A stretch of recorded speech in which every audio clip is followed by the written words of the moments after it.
निर्जला। कितनी सुंदर नाम। अब नाम इतना सुंदर है तो एकादशी कितनी सुंदर होगी।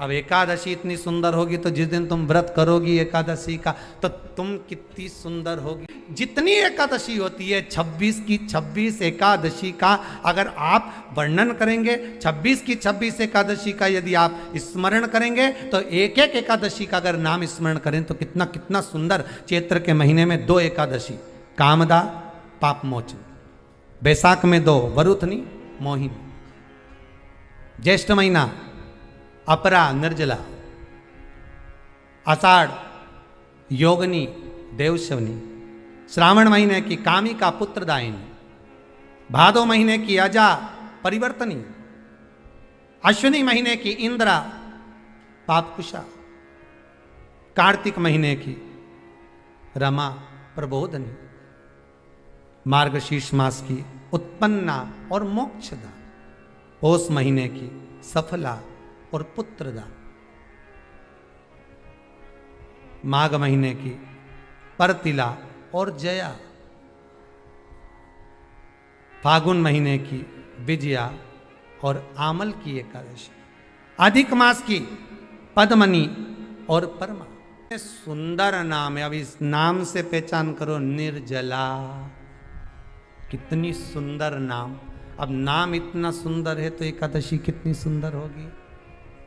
अब एकादशी इतनी सुंदर होगी तो जिस दिन तुम व्रत करोगी एकादशी का तो तुम कितनी सुंदर होगी। मतलब भगवान कितने प्रेम से स्वीकारेगा कि इसका हृदय कितना सुंदर है।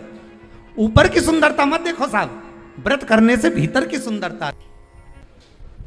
व्रत का सबसे पहला नियम, एकादशी व्रत का सबसे पहला नियम है कि आप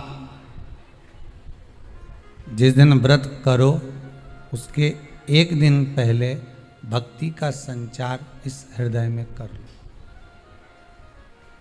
भक्ति का संचार इस हृदय में कर लीजिए। जिस दिन आप व्रत करो, जैसे एकादशी का व्रत कर रहे हो तो दशमी के दिन शाम का समय जब आवे, रात्रि जब होने लगे, शाम का समय आवे और रात्रि का आप जब भोजन ग्रहण करो तो उस भोजन में कोई ऐसा पदार्थ ग्रहण मत करिए जिस पदार्थ के कारण आपकी एकादशी बिगड़ जाए।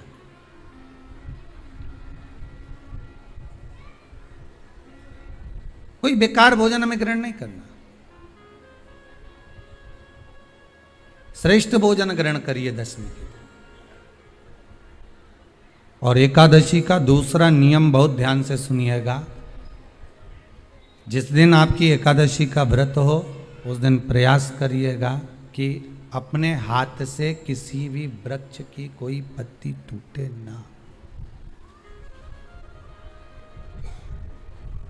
अपने हाथ से किसी भी वृक्ष की, पौधे की, किसी भी वृक्ष की पत्ती अपने हाथ से ना टूटे। बहुत ध्यान दीजिएगा महाराज। एकादशी का ये दूसरा नियम है कि अपने हाथ से किसी पौधे की, किसी वृक्ष की, किसी डाली की कोई पत्ती टूटे ना, कोई पत्ती ना टूटे, इसका प्रयास करिए।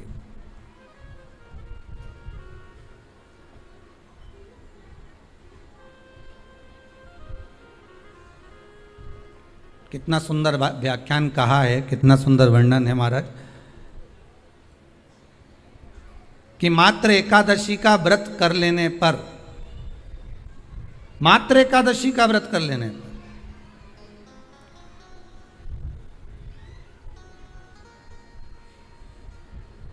जो पूर्व में किया गया हमारा पाप कर्म है, हमने किसी जीव की हत्या करी है, हमने किसी को कष्ट प्रदान करा है, हमने किसी को अपशब्द कहा है, हमने किसी को ताने दिए, हमने किसी को आड़ा टेढ़ा कहा है, हमने किसी को गालियां दे दी है, मात्र एकादशी का व्रत ही कर लेने पर ये सारे जो दोष हैं वो समाप्त हो जाते हैं।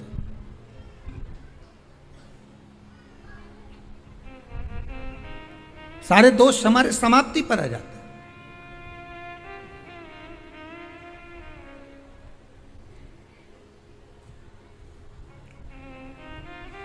अब एक विचार करिएगा थोड़ा सा अपने मन में, अपने चित्त में, अपनी वृत्ति में एक बात उतारिएगा, एक अपने मन में एक बात को उतार कर रखिएगा कि आप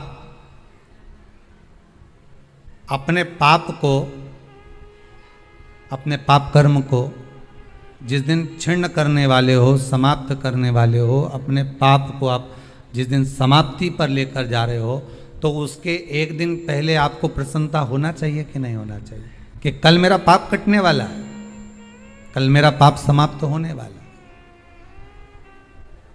जो मैंने पाप कर्म करा है वो समाप्त होगा, जो मैंने पाप कर्म करा है वो कल समाप्त हो जाएगा। तो एक दिन पहले आपके चेहरे पर प्रसन्नता हो कि ना हो?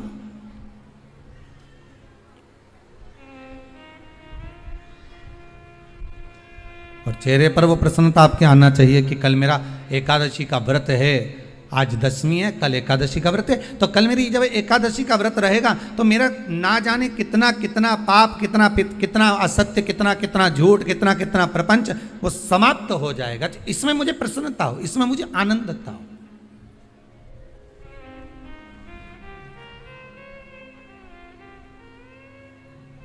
तो क्या कहा गया कि प्रयास करिएगा कि एकादशी के दिन कोई वृक्ष की, कोई डाली की, कोई कोपल की कोई पत्ती ना तोड़ी जाए। क्यों?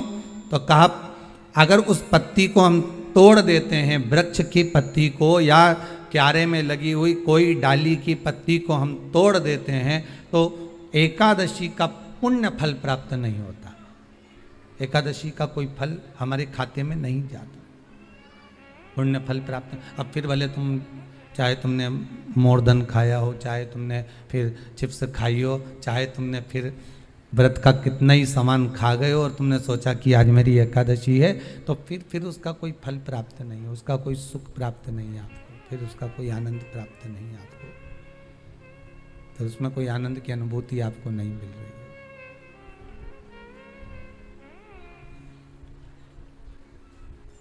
फिर उसमें कोई फल की प्राप्ति आपको नहीं हो रही। आस्था चैनल के माध्यम से जितने भी एकादशी करने वाले हैं और चतुर्थी का व्रत करने वाले हैं, बहुत ध्यान से आज की कथा सुनना कि एकादशी का आपसे आपके बच्चे पूछेंगे, मम्मी हम भगवान विष्णु का दर्शन करते हैं, हम राम जी का दर्शन करते हैं, हम कृष्ण भगवान का दर्शन करते हैं, हम भवानी माता का दर्शन करते हैं, हम शंकर जी का दर्शन करते हैं, हम सारे देवी देवताओं का दर्शन करते हैं, पर ये एकादशी माता तो कभी नजर ही नहीं आती। पूछेंगे कि नहीं पूछेंगे कि तुम जिस एकादशी का व्रत करते हो, इनका जन्म कहां से हुआ, कहां जन्मी थी? एकादशी की जन्मस्थली कहां है? भाई भगवान कृष्ण की जन्मस्थली तो मथुरा है, श्री राम जी महाराज की जन्मस्थली बोल दो जम के अयोध्या है।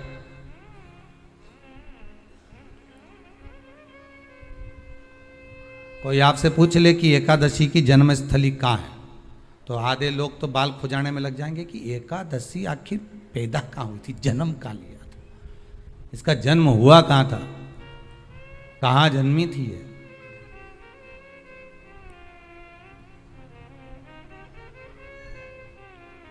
इसका जन्म स्थल है कहाँ? और अगर मान लो जन्म स्थल एकादशी का है,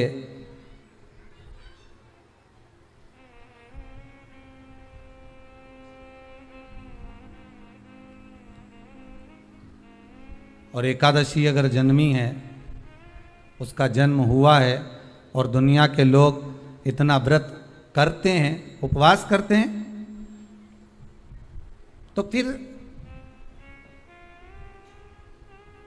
इसका जन्म स्थल कहां होगा? तो कहा इसका जो जन्म स्थल है वो बद्रीनाथ। कहां पर है? बद्रीनाथ। और उस बद्री विशाल में भी एक गुफा जिसका नाम है हेमवती। क्या नाम है? हेमवती। उस गुफा में एकादशी का जन्म स्थल है। बद्री विशाल में हेमवती गुफा, जो 12 योजन अंदर प्रवेश करने जितनी है, 12 योजन की गुफा के अंदर, हेमवती के अंदर एकादशी का प्रागट्य हुआ था, एकादशी का जन्म हुआ था।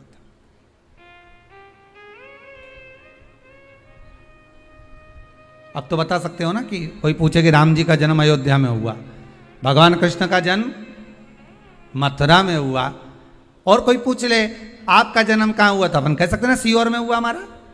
और आपसे कोई पूछे कहाँ हुए तो कहीं इंदौर में हुए, कि देवास में हुए, कि भोपाल में हुए, कि मुंबई में हुए, कि पूना में हुए, आपका तो बता दोगे। पर बच्चे आपसे पूछ ले मम्मी तू इतनी एकादशी का व्रत करती है, एकादशी का तू व्रत करती है, और सबको करा देती है कि वल्लभ कुल की एकादशी करो, भले बकरी जैसे चरो पर एकादशी करो, और सबको एकादशी कराया। तो कोई पूछ ले कि एकादशी का जन्म कहाँ हुआ था, तो आप कह सकते हो कि बद्री विशाल में, हेमावती में, बद्री विशाल के हेमवती गुफा के अंदर जो 12 योजन की गुफा है, उस गुफा में एकादशी का जन्म हुआ। कब हुआ?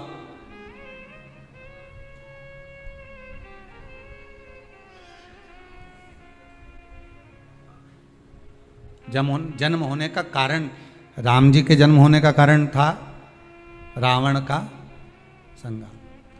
भगवान कृष्ण के जन्म होने का कारण था कंस का संहार। नरसिंह भगवान के जन्म होने का कारण, प्रकट होने का कारण था हिरण्यकशिपु का संहार। वराह भगवान के प्रकट होने का कारण था कि पृथ्वी को जल पर लाकर ठहराना, हिरण्याक्ष का संहार।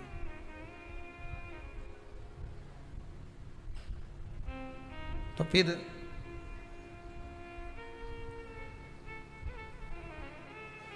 इसके जन्म का कारण क्या है? तो कहा इसके जन्म का केवल एक कारण है। सतयुग में, अब एक और बात का बहुत ध्यान दीजिएगा महाराज, सतयुग एक बार नहीं हुआ कि तुम सोचो कि सतयुग के बाद में द्वापर, त्रेता आ गया, त्रेता के बाद द्वापर आ गया, द्वापर के बाद कलयुग आ। एक सतयुग नहीं है, एक त्रेता नहीं है, एक द्वापर नहीं है, ना जाने कितने कितने सतयुग निकल गए, ना जाने कितने कितने द्वापर, त्रेता, कलयुग, ना जाने कितने निकल गए।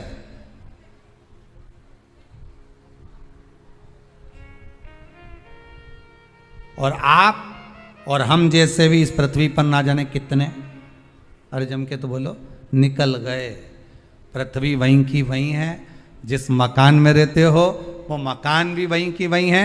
बस कभी कभी एकदम प्लाट हो जाता है, फिर उस पर वापस बन जाता है, फिर क्लीन, फिर बन गया, फिर क्लीन, फिर बन गया। ना जाने कितने कितने कितने कितने जन्म हम ले चुके हैं, और हमारे भी आगे का जन्म कितने जन्म होते रहेंगे। जमीन वहीं की वहीं रह जाएगी और अपन चले जाए, बस वो जगह वहीं रह गई। जो पहले परदादा जी की थी, दादाजी को मिल गई, दादाजी की थी, पिताजी को मिल गई, पिताजी की थी, उनके बेटे को मिल गई, उनके बेटे से उनको बेटों को मिल गई। मिलते मिलते मिलते मिलते कब वो जमीन भी बिक गई समय की अवस्था में, फिर दूसरे की हो गई, और हम सोच कर रह गए कि ये हमारा है, हम इसके लिए लड़ाई करें, झगड़ा करें, हम केवल इस जमीन के लिए, जरा सी प्रॉपर्टी के लिए अदालत में खड़े, अपना समय बर्बाद कर दिए, और जो पाना था वो छोड़ दिया।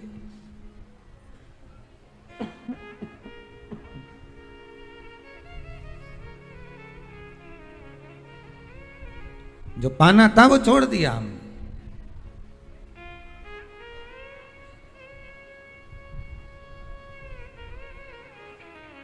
असली रजिस्ट्री तो ये शिव महापुराण की कथा है, जिसमें बैठकर आप 3 घंटा भगवान की भक्ति को जो धारण कर रहे हो, 3 घंटा जो भगवान की कथा को आप श्रवण कर रहे हो, 3 घंटा जो भगवान की भक्ति में आप डूबे हुए हो, 3 घंटा जो भगवत स्मरण में आप लगे हुए हो, बस यही असली रजिस्ट्री है, यही वहाँ काम आने वाली है। इसके सिवाय कुछ काम नहीं आएगा। धन दौलत माल खजाना सब पड़ा की पड़ा रह जाना, सब धरा की धरा।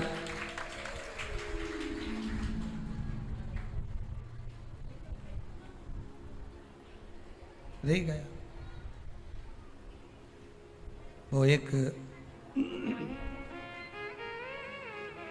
लाइन आप लोग स्मरण करते होंगे, सज धज के जिस दिन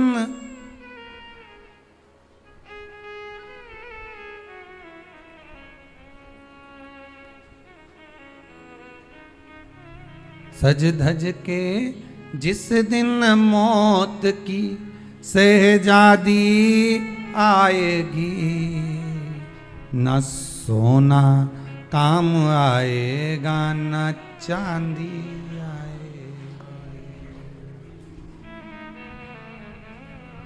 अलमारी में धरा की धरा रह जाएगा, लॉकर में पड़ा की पड़ा रह जाएगा।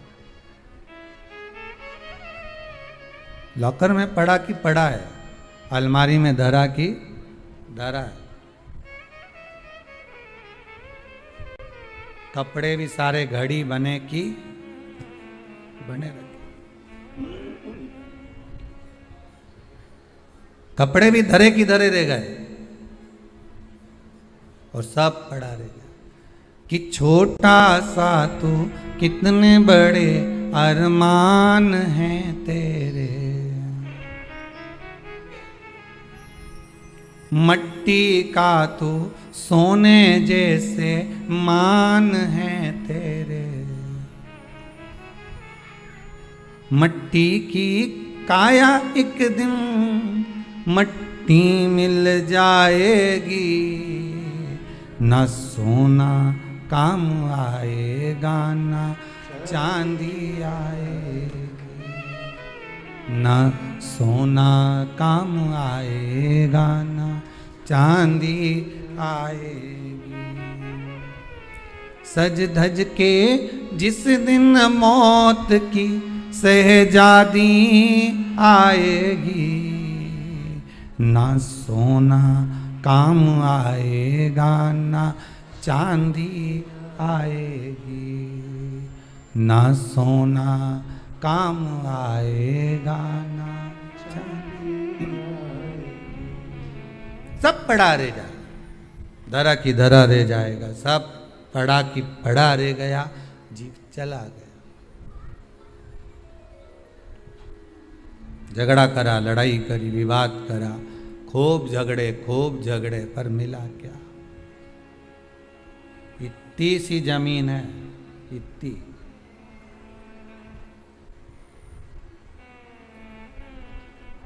मिल भी गई, हो गया, मान लो तुमको मिल गई लड़ाई झगड़ा में। यहाँ तो शिव महापुराण की कथा कहती है कि माता पिता के आशीर्वाद से बड़ी दुनिया में कोई प्रॉपर्टी नहीं है।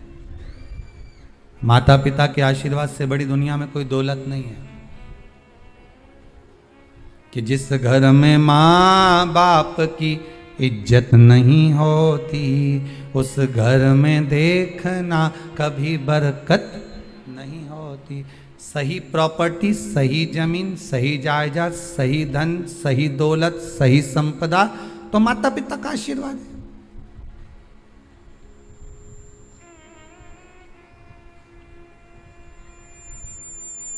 सही दौलत तो वही है, सही जायदाद तो वही है।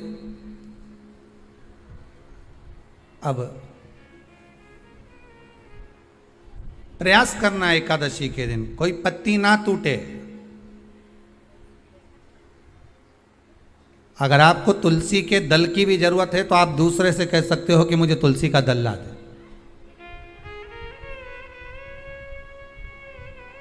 पर मेरे हाथ से मैं किसी को कष्ट ना दूं। कितने तपबल से एकादशी की उत्पत्ति हुई है, कितने तपबल से। महाराज सतयुग एक नहीं आया, ना जाने कितने सतयुग आ गए। द्वापर एक नहीं आया, ना जाने कितने द्वापर। त्रेता एक नहीं, ना जाने कितने त्रेता। कलयुग ना जाने कितने हुए, और अपने जैसे भी ना जाने कितने। तो कभी कभी तुम अहंकार भी मत करना। अपने भीतर ये अभिमान नहीं आना चाहिए कि आपके बराबर कोई दान नहीं कर सकता। किसी के भीतर ये अहंकार ना आए कि हमारे बराबर कोई ये नहीं कर सकता, हमारे बराबर ये कोई बोल नहीं सकता, हमारे बराबर ये कोई होड़ नहीं कर सकता। नहीं नहीं, अहंकार को छोड़ दो।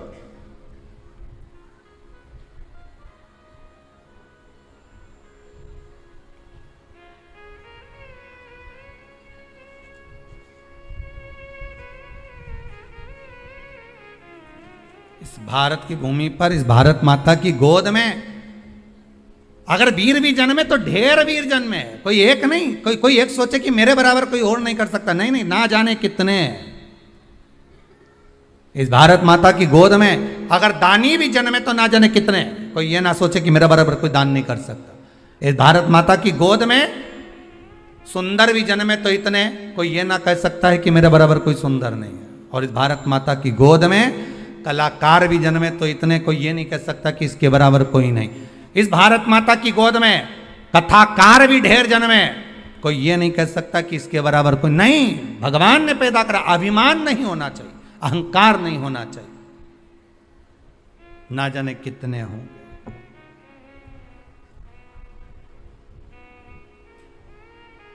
ना जाने कितने।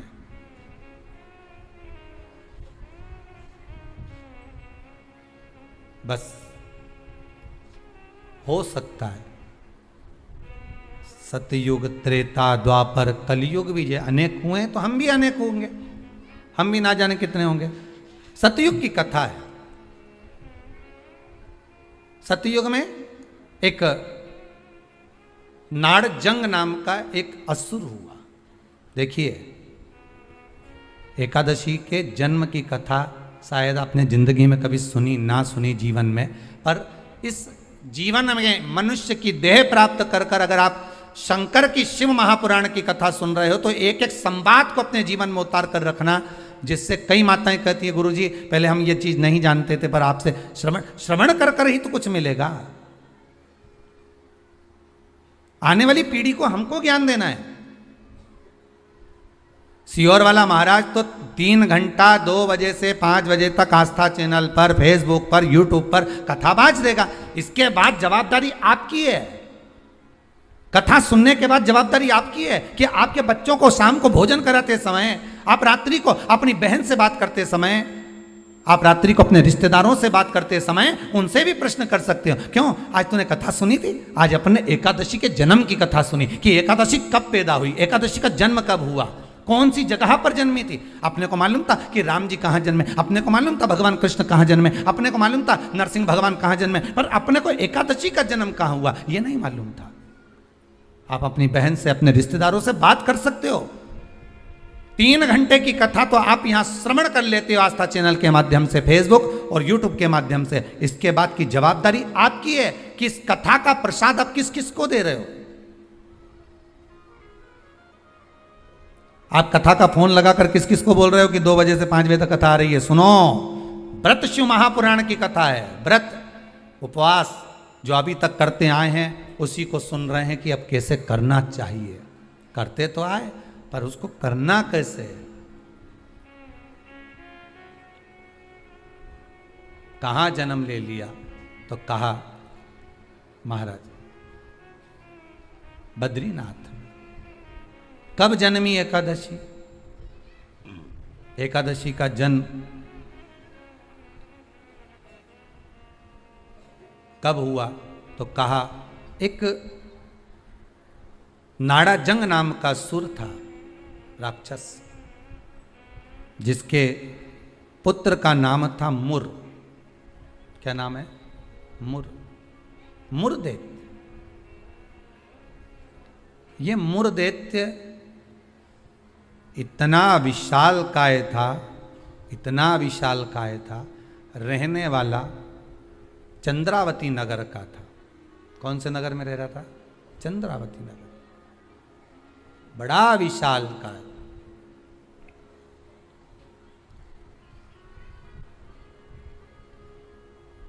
इसमें बल इतना था, इतना बल था कि एक दिन मुरदैत्य ने तप साधना कर कर, दान पुण्य कर कर, स्मरण कर कर सारा पुण्य अपने खाते में रख लिया। आपको कल कथा में कहा था, उद्यापन करना मतलब उतने व्रत का पुण्य अपने खाते में जमा कर लेना, फिर वो समाप्त नहीं हो सकता। उस पर सील ठप्पा लग गया मतलब ये प्रॉपर्टी तुम्हारी हो गई। उद्यापन करना मतलब ये इतने व्रत तुम्हारे खाते में चले गए। अब ये व्रत तुम किसी को ना तो कहीं जा सकते हैं ना छिन्न हो सकते, क्योंकि उसका तुमने उद्यापन कर दिया, उस पर सील ठप्पा लग गया, उसकी रजिस्ट्री हो गई, वो आपका हो गया।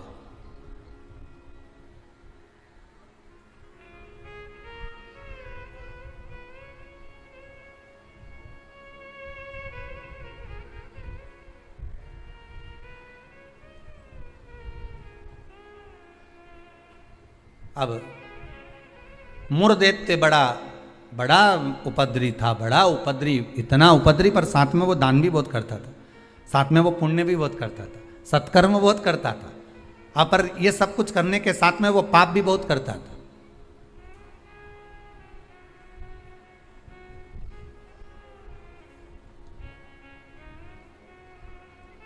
बहुत पाप करता था, पुण्य के साथ में पाप भी बहुत करता था।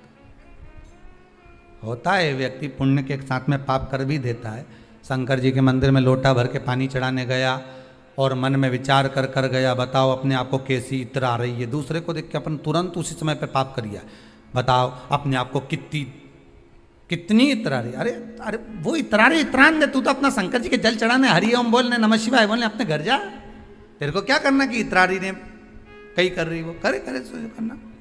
तुम तो शंकर जी भजो, शिव नाम जपो, शंकर का स्मरण करो और भगवान का भजन करके अपने घर जाओ बस। पर मुरदैत्य पुण्य भी करता था तो पाप बहुत करता था। इतना पाप कर्म था, इतना पाप कर्म था कि वो घबराए नहीं, बस पाप ही पाप में लिप्त हो जाए। समय आया, एक बार ये मुरदैत्य पहुंच गया अमरावती, अमरपुर, भगवान वैकुंठ अधिपति के उस भवन में जहां 33 कोटि देवता सदा विराजमान रहते हैं। ऐसे सुंदर आनंद में भगवान के धामों में पहुंच गया। और जिस इंद्रलोक में जाता तो इंद्र को पकड़कर जमीन पर फेंक देता। अब बहुत अच्छे से सुनिएगा महाराज,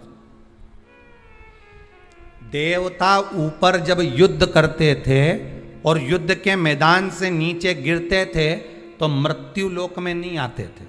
कहाँ नहीं आते थे? मृत्यु लोक में। पर मुरदैत्य इतना बलवान था कि देवताओं को जब पकड़कर फेंकता था तो किसी लोक में नहीं जाते थे, मृत्यु लोक में ही जाते थे। अब बल देखिए कितना प्रबल होगा। कोई लोक नहीं, ऊपर से फेंका तो डायरेक्ट नीचे।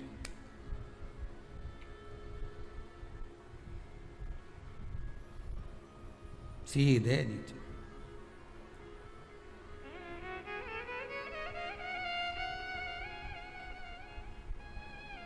जितने लोक उतने देवता, और जितने लोक उतने देवता। अब इसने सोचा इतने सारे देवताओं को अलग अलग गिराने कब तक जाऊंगा, तो इसने क्या करा, आज चढ़ गया सारे लोकों पर और लोकों पे चढ़कर जो नृत्य करना प्रारंभ करा, जम जम के नाचना, तो सारे लोक हिलने लगे। और जितने उसमें 33 कोटि देवता रह रहे थे सब मृत्यु लोक में गिर गए। अब सारे लोक में किसका राज्य हो गया? जम के बोलिए जरा, उस मुरदैत्य का। सारे लोग खाली, मुरदैत्य का राज्य। सारे देवता इकट्ठे होकर शंकर भगवान के पास में गए, क्योंकि मृत्यु लोक में आ गए तो मृत्यु लोक में कहां जाएंगे। आपको पहले भी कथा में कहा, मृत्यु लोक में जन्म हुआ है आपका। आप पृथ्वी पर जन्मे हो और मृत्यु लोक में जन्म लेने के बाद अगर आप मन में सोचो कि हम शंकर की आराधना क्यों कर रहे हैं, अरे मृत्यु लोक में जन्म लेने के बाद शंकर की आराधना ही मूल है, शिव की आराधना ही जरूरी है।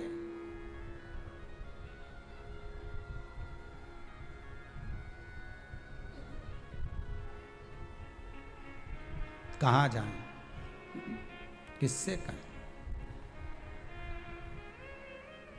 वैकुंठ लोक के अधिपति भगवान विष्णु, ब्रह्मलोक के अधिपति भगवान ब्रह्मा, इंद्रलोक के अधिपति इंद्र, यमलोक के अधिपति यम, मृत्यु लोक के अधिपति महादेव है, भगवान शिव है।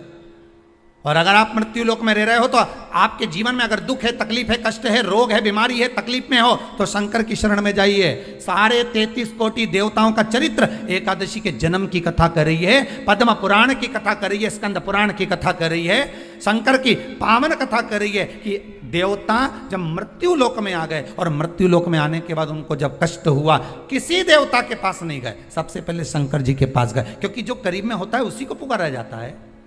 एक बहू पूना में रह रही है और एक बहू तुम्हारे साथ में रह रही है और तुम्हारा पेट दुखे या चक्कर आ रहे हैं तुमको, तो क्या पूना वाली को फोन लगा के बोलोगी बहुत चक्कर आ रहा है?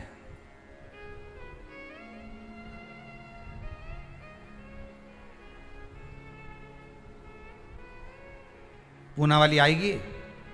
अरे बोलो जम के तो बोलो। मुंबई वाली आएगी? भाई इंदौर वाली? जो जहाँ रह रही है वो नहीं आएगी, और जो जिससे कहना था उससे तो कहा नहीं, जो पास में रह रही है जरा सी देर में आवाज़ लगा देती, दरवाजा बड़क देती, घंटी बजा देती, चिल्ला कर बोल देती, फोन कर देती, आवाज़ लगा देती और कह देती बेटा जल्दी आप, बहू दौड़ कर आ, दौड़ कर आ, दौड़ कर।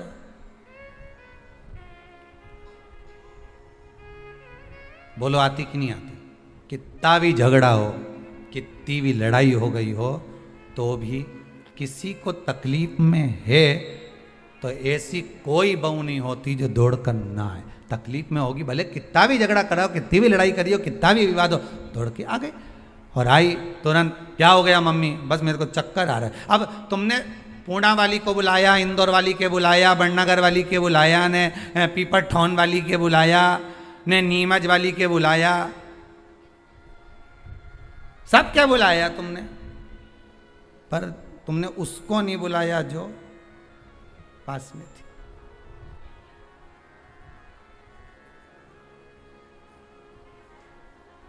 जो नजदीक में थी।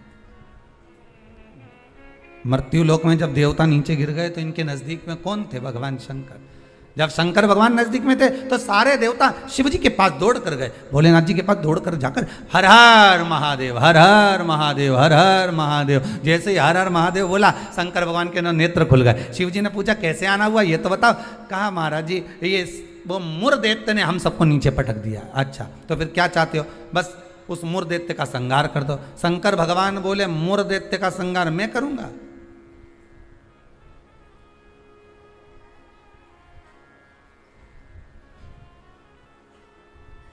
मैं नहीं कर सकता। क्यों? उसका संहार भगवान विष्णु करेंगे। उनसे जब कहो जाकर, तो भगवान विष्णु तो हमारे, हम 33 कोटि देवता नीचे नजर आ रहे, पर भगवान विष्णु कहीं नजर नहीं आ रहे। हमको तो लग गया ऊपर से पटका होगा तो वो नीचे चले गए होंगे। भगवान नहीं दिख रहे हमको, हमें नजर नहीं आ रहे, हम कहां ढूंढे उनको? ये हमारी दृष्टि है। हमारी दृष्टि से भगवान को हम देखने का प्रयास करेंगे ना, भगवान नहीं मिल सकता। भगवान को पाने के लिए भीतर की दृष्टि चाहिए, आत्मा की दृष्टि, मन की दृष्टि चाहिए। हमारी दृष्टि पे तो चश्मा लगा होता है। हाँ, ब्लैक कलर का लगा है तो ब्लैक दिखेगा, नीला लगा है तो नीला, पीला लगा है तो पीला, हरा लगा है तो हरा। उसी तरह हमारी दृष्टि पे चश्मा लगा है, कामी होगा तो कामी दिखेगा, लोभी होगा तो लोभी दिखेगा।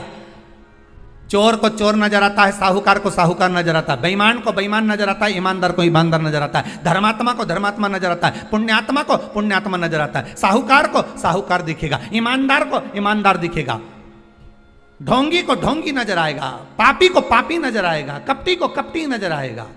आप जैसा चश्मा लगाए होगे, सामने वाला व्यक्ति वैसा नजर आएगा। आप अपनी आंखों का इलाज अच्छा करवाओ, सामने वाला व्यक्ति अपने आप ही अच्छा नजर आने लगेगा, अपने आप। हमारी सास तो हमेशा हमारा बुरा ही सोचती है। सास बुरा नहीं सोचती, चश्मा गड़बड़ हो गया। समझ गए? अरे बोलो तो, समझ गए ना? चश्मा गड़बड़ हो गया मतलब दृष्टि गड़बड़ हो गई। हमने देखा हमारी सास हमारा बुरा सोचती है, मतलब बुरे हम हैं, हम सोच रहे हैं बुरे। अगर अच्छा सोचते तो कह देते हाँ है तो सास ना, इन्होंने मेरे पति को जन्म दिया है, और मेरे पति को जन्म दिया। जब पति इतना प्रेम से मेरे से व्यवहार करे तो सास क्यों व्यवहार खराब करेगी? अरे बोलो तो, करेगी। जब पति तेरे लिए जेब में भर के गजक लाए, कुरकुरा लिया है, चिप्स लिया है, तब तूने एक बार भी नहीं किया कि बताओ मेरा क्या जो, तो कहे पति अच्छा है पर सास बुरी। नहीं नहीं, दृष्टि हमारी बुरी है, उसमें हमें सामने वाला व्यक्ति गलत नजर आ रहा है। हम अच्छा देखना प्रारंभ कर देंगे ना तो हमको अच्छा मिलने लगेगा। बुरा जो देखन में चला और बुरा न मिलया कोई, कौन मिला फिर बुरा? मन।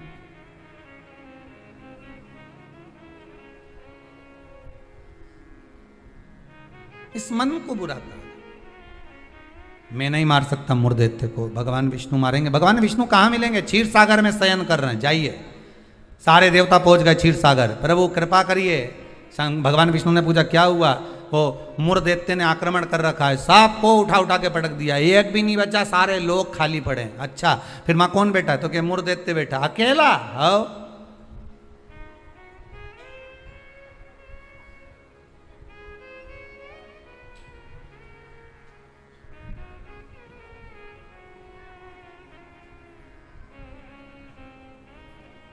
वो अकेला बैठा। हाँ, भगवान विष्णु बोले आप चिंता मत करो, चलो चलो हमारे साथ। चंद्रावती नगर पर सारे 33 कोटि देवता आक्रमण कर दो। शंकर भगवान तो मुस्कुराने लगे। एक मुर्दैत्य के लिए 33 कोटि देवता अपना अपना लोक छोड़कर आ रहे हैं युद्ध करने के लिए। विचार करिएगा जरा। एक व्यक्ति की हस्ती मिटाने में, एक व्यक्ति की हस्ती मिटाने में ना जाने कितने लग जाते हैं नीचे गिराने में, ना जाने कितने।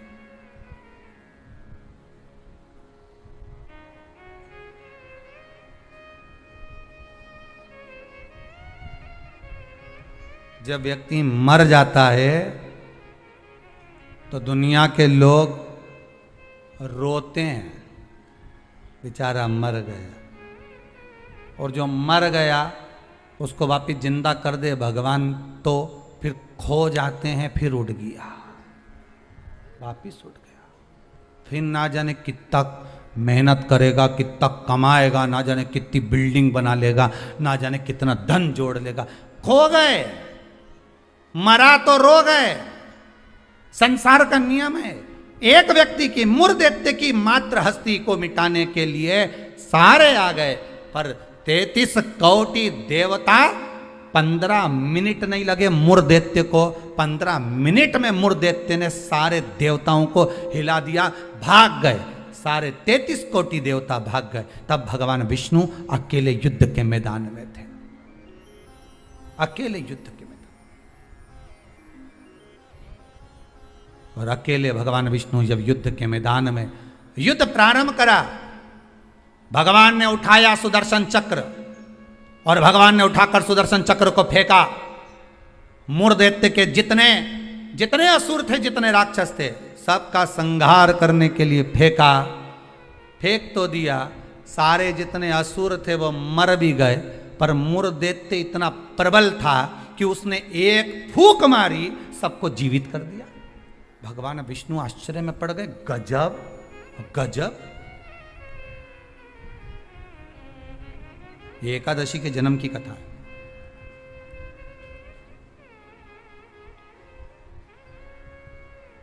गजब हो गया, इतने सारे मरे और एक क्षण में भगवान ने तो सुदर्शन फेंका ने, सब घूम के गया ने, सबके मार के आया। वो के तो 1 घंटा, आधा घंटा, 15 मिनट, 10 मिनट, 5 मिनट लगे होंगे। इसने तो एक फूंक मारी, जो यहां से चालू करा, हैप्पी बर्थडे टू यू, एक फूंक में ही सब निपटा दिया। ले, सब जाग गया, सब। जैसे वो 11 साल होए तो लोग 11 मोमबत्ती जला। हमारे यहाँ तो कहीं नियम नहीं है, हिंदू धर्म के शास्त्र के अनुसार ये नियम नहीं है कि मोमबत्ती को बुझाओ कि दिया बुझाओ। हमारे यहाँ तो जन्मदिन मनाओ तो दिया जलाओ। और पहले बात तो जन्मदिन मनाओ तो पहले सोच के मनाओ कि 14 साल के हो गए, मतलब भगवान के करीब जाते जा रहे हैं, करीब। 35 साल के हो गए, मतलब 36वें में लग गए, उसके और करीब पहुंच गए। जैसे जैसे उम्र बढ़ती जा रही, तुम तो केक काट रहे हो, ऊपर तो नगाड़े बज रहे हैं, भेरू आने वाला है, ऊपर नगाड़े बज रहे हैं। 68 का हो गया, गांव के लोग जन्मदिन मना रहे, ऊपर कह रहे तैयारी कर लो रे, थोड़ा और बचा है, आने वाला है।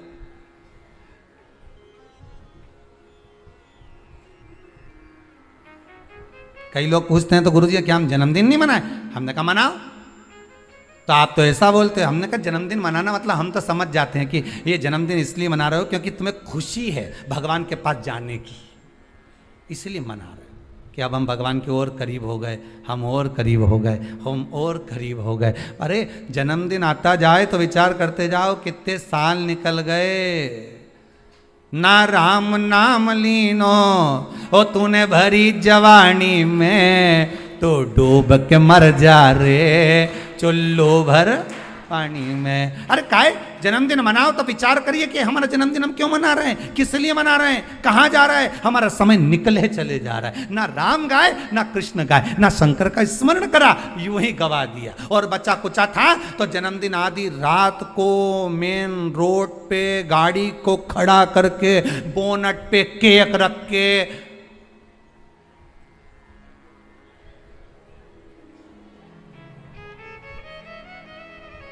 तो बेचारा इतना अच्छा व्यक्ति का जन्मदिन रोड पे मना रहे जैसे बेचारा अनाथ है रे, इसका कोई नहीं बापड़े का।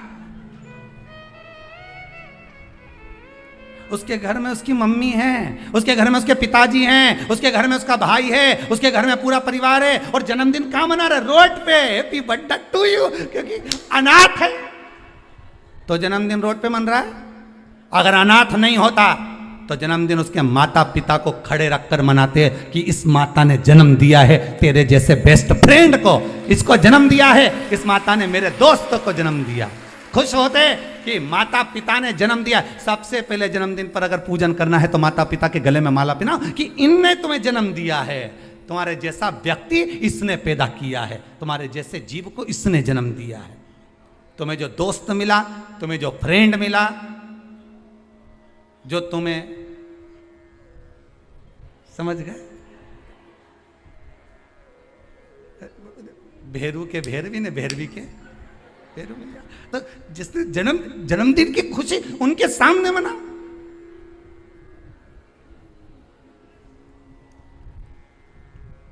चले गए रोड पे, गाड़ी खड़ी कर ली, केक काट लिया, आधी रात को बम फटाका फोड़ लिया, बस। क्या मतलब? वो अनाथ नहीं है, वो अनाथ नहीं है। उसके सिर पर उसके माता पिता का हाथ।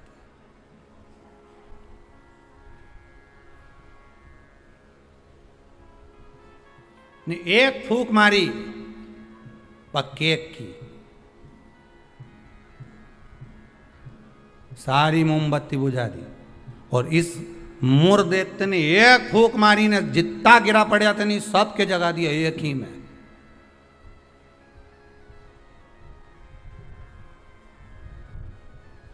मेरे को तो लगे वो कहीं कहीं का बाबा जोगी और नहीं हो, नहीं जिसके यहाँ झाड़ा लगवाने लोग जाए, एक फूंक मार दो उठी क्या।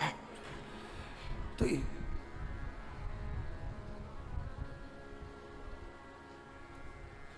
देख क्या, एक फूंक में उठ गया। तो जो उठा उससे पूछा कितना समय से बीमार पड़ा था ने? महाराज जी ने एक फूंक मारी ने उठ गया। वो बोला फूंक से उठा नहीं हूं, महाराज जी के मुंडा में ऐसी बदबू आई रही थी, एक बार में उठ गया। इसलिए भगा, ये दूसरी मार देगा फूंक तो निपटी जाऊंगा, तो मैं जाऊंगा। और के गया महाराज जी के कान में, कहीं पायरिया की कहीं बीमारी में मरी तो नहीं मुंडा में? फूक में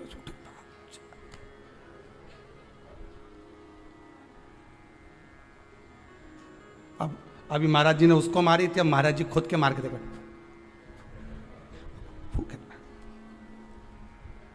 मुर्देते ने जो फूक मारी ने सब पड़िया ने सब उठी गया एक साथ, सारा की सारा उठ के बैठ गया। अब तो भगवान भी सोचे क्या करें। भगवान ने सुदर्शन को वापस लिया, गदा का प्रहार करा। गदा युद्ध हजारों वर्ष तक चला मुर्देत्य के साथ, 1000 वर्ष तक गदा युद्ध चला है भगवान विष्णु का। गदा युद्ध में जब भगवान विष्णु हार गए तब मल्लाह युद्ध प्रारंभ हुआ। कहते हैं हजारों वर्ष निकल गए, 10, 20, 25, 50 हजार वर्ष केवल मल्लाह युद्ध में निकल गए भगवान विष्णु के, तो भी नहीं हारा।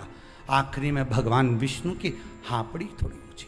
भगवान विष्णु को लगा कि ये हार नहीं रहा। भगवान विष्णु थक गए, क्योंकि ये मूर दैत्य तो पत्थर जैसा था और मेरे नारायण कमल जैसे कोमल थे। भगवान एक जगह जाकर बैठे। लक्ष्मी जी ने, पद्मावती जी ने, माता लक्ष्मी ने जाकर पूछा, नाथ हुआ क्या है? भगवान कह रहे हैं मैं थक चुका हूं, हजारों वर्ष से युद्ध लड़ रहा हूं, पर तुम ये हारता नहीं है। तब लक्ष्मी, मैं आता हूं तो रुक। लक्ष्मी जी को क्षीर सागर में रोका और भगवान नारायण दौड़ कर गए बद्री विशाल। हेमवती गुफा में प्रवेश कर गए। 12 योजन की उस गुफा में मेरे भगवान प्रवेश कर गए। जाकर मेरे नारायण सो गए, क्योंकि इतने थक चुके थे।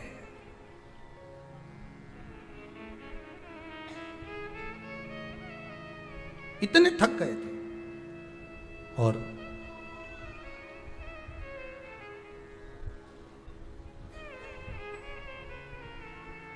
इतने थक गए भगवान, इतने थक गए, सो गए। मूर दैत्य भगवान के पीछे पीछे दौड़ कर आया कि आखिर ये जा कहां रहे हैं, ये जा कहां रहे हैं। मूर दैत्य ने विचार करा, आज भगवान भाग कर कहां जा रहे हैं मुझसे।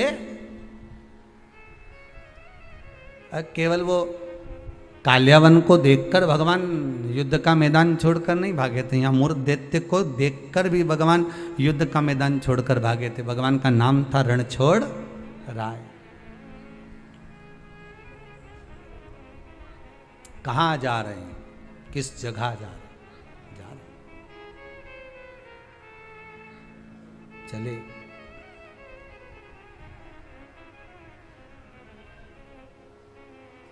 गुफा में मूर दैत्य ढूंढते ढूंढते उस हेमवती गुफा के अंदर प्रवेश करने लगा।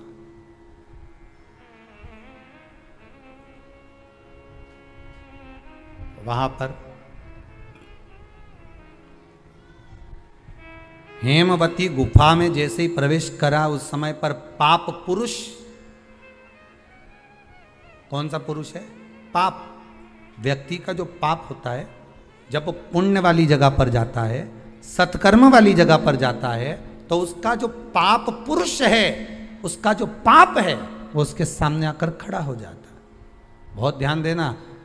क्यों कहते हैं कि मंदिर जाओ, क्यों कहते हैं तीर्थ जाओ, क्यों कहते हैं सत्संग में जाओ, क्यों कहते हैं कथा स्मरण में बैठ जाओ, क्यों कहते हैं? हमारा जो पाप है वो हमसे, जैसे ही हम तीर्थ गए, जैसे ही हम भजन में गए, जैसे ही हम कथा में गए, जैसे ही हम कीर्तन में गए, जैसे ही हम स्मरण में गए, जैसे ही भगवान की भक्ति में हम पहुंचे, हमारा पाप जो हमारे सम्मुख में था, हमारे साथ में था, वो पाप हमसे दूर हो जाता है। और मूर दैत्य के सामने वही पाप पुरुष आकर खड़ा हो गया। अंदर प्रवेश कर रहे थे मूर दैत्य, पाप पुरुष ने रोक दिया। कहां जा रहे हो तुम?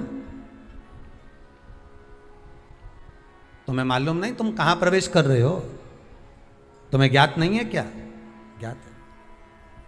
मैं भगवान विष्णु को ढूंढने जा रहा हूं, उनके साथ मेरा युद्ध हो रहा था। अच्छा, मैं भगवान विष्णु को ढूंढने जा रहा हूं क्योंकि उनके साथ मेरा युद्ध हो रहा था। पाप पुरुष ने रोक दिया, अंदर नहीं जा सकते क्योंकि अंदर पुण्य है, आप रुको वहीं पर। रोक दिया। जब मूर दैत्य ने पाप पुरुष को हटाया और अंदर प्रवेश करने लगा, 11 दिन तक, एकादशी दिन तक, 11 दिन तक पाप पुरुष और मूर दैत्य दोनों की बात संवाद हुई है।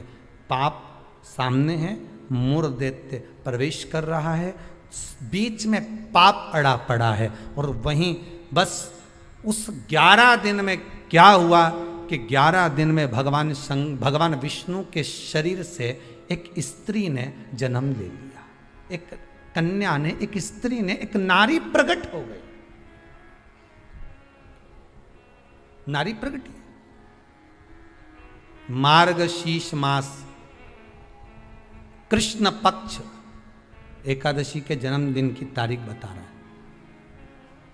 जैसे भादो कृष्ण अष्टमी किसका जन्म है? भगवान कृष्ण का। चैत्र की नवमी बोलते जाओ, राम जी का। कोई आपसे पूछे कि एकादशी का जन्म कब हुआ था, मार्गशीर्ष मास की सुंदर कृष्ण पक्ष की एकादशी के दिन, जब 11वां दिन था भगवान को सोते हुए, तब भगवान के शरीर से एक कन्या ने, एक स्त्री ने जन्म लिया। 11वें दिन जन्मी, इसलिए भगवान आगे इसका नामकरण संस्कार करेंगे, उसका नाम एकादशी रखेंगे।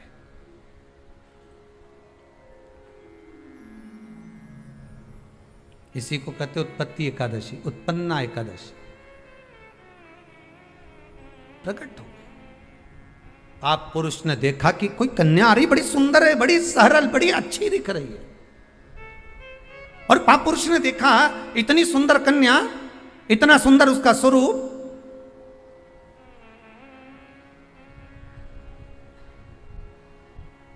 कईयों के मन में बड़ा प्रश्न होता है महाराज जी, कई माताएं बहुत प्रश्न करती हैं, कहती हैं गुरुजी क्या एकादशी का व्रत केवल वेदव्य नारी करती है? क्या एकादशी का व्रत केवल संत करते हैं, साधु करते हैं? नहीं नहीं, एकादशी का व्रत तो जन्म लिया बच्चे से लेकर मृत्यु के घाट पर पड़ा हुआ व्यक्ति भी एकादशी का व्रत कर सकता है।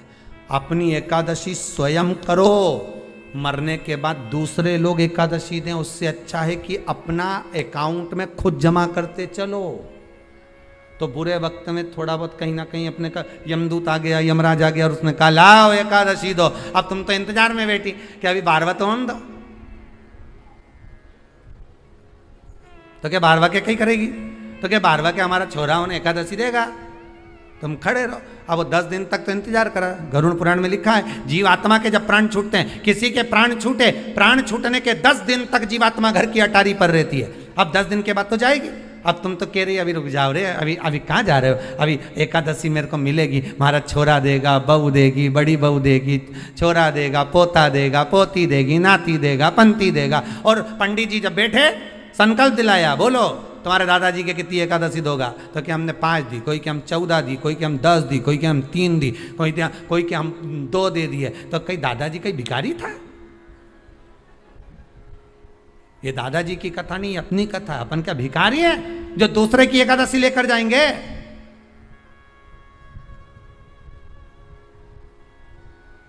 अपन अपनी एकादशी खुद करो, स्वयं एकादशी करो, फिर कहूंगा भले बकरी जैसे चरो, पर एकादशी कर। स्वयं अपने लिए एकादशी करो। जिस समय पर जाएं तो इंतजार नहीं करना पड़े कि रुक जाए, 12वां तो होने दे, अभी एकादशी पंडित जी संकल्प छुड़ाएगा ना जब मिले। नहीं हम तो अब भी ले के जाए। तो क्या ले चल, मैंने तो खूब करी, पूरा साल की एकादशी करी, तुझे क्या ही मालूम रही है महाराज? चल चल मुझे ले चल। जो पछाड़ा एकादशी ने, जो पछाड़ा और मुर देते मरा, मुर देते तो मर गया, समाप्त तो हो गया। वो जो 11वें दिन जन्मी थी, उसने हाथ जोड़कर निवेदन करा नारायण से। नारायण ने पूछा तुम कौन हो? इतनी सुंदर हो तुम, इतनी सुंदर कौन हो तुम? आखिर कौन हो तुम? इतनी सुंदर कौन हो? कहा महाराज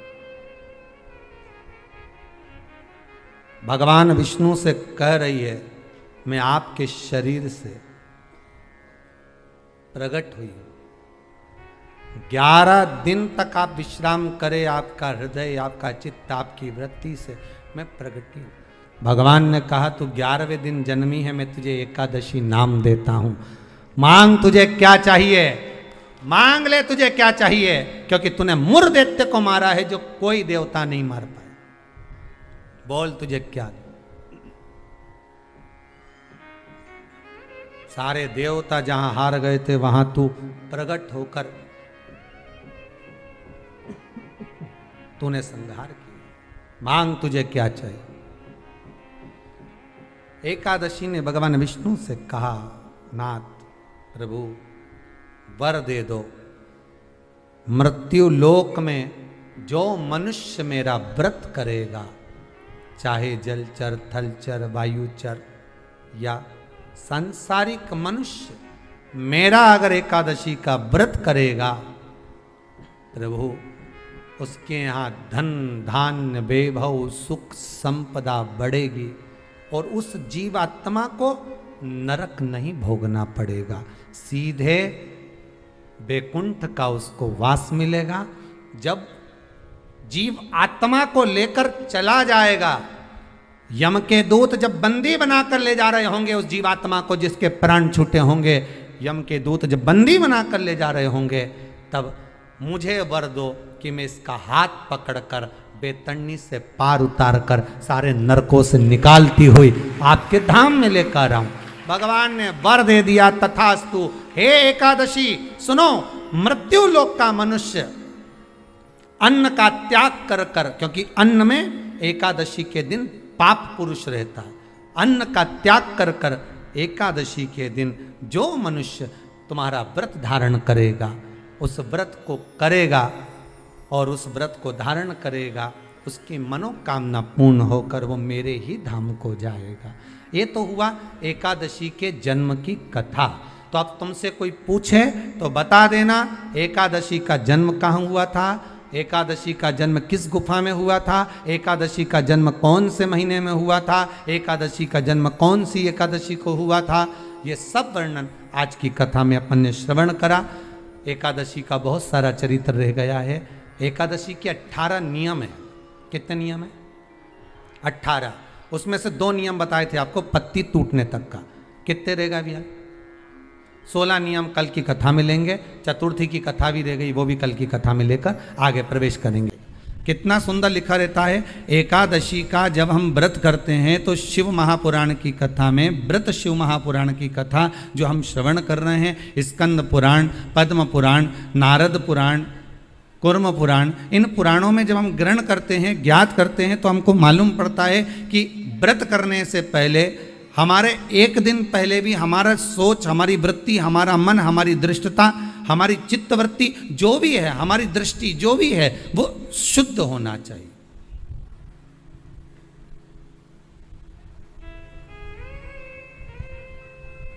हमारा भाव शुद्ध हो, हमारा मन शुद्ध हो। हम दूसरे से आशा तो रखते हैं कि ये हमको प्रेम से बात करे। हम दूसरे से आशा रख रहे हैं कि हमसे प्रेम से बात करे। हम दूसरे से आशा रख रहे हैं कि ये हमारे से स्नेह से बोले, हमारे से मीठी वाणी का प्रयोग करे। पर पहले अपने भीतर झांक कर देखो कि आप उससे कैसी बात कर रहे हैं।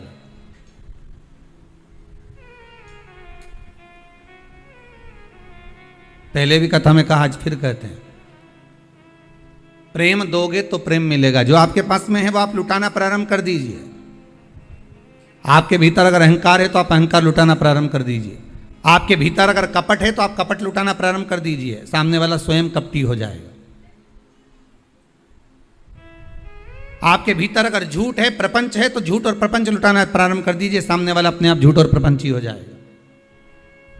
आपके भीतर अगर विश्वास है तो आप विश्वास देना प्रारंभ कर दीजिए। विश्वास लुटाना प्रारंभ कर दीजिए, विश्वास देना प्रारंभ कर दीजिए। सामने वाला विश्वासवान हो जाएगा।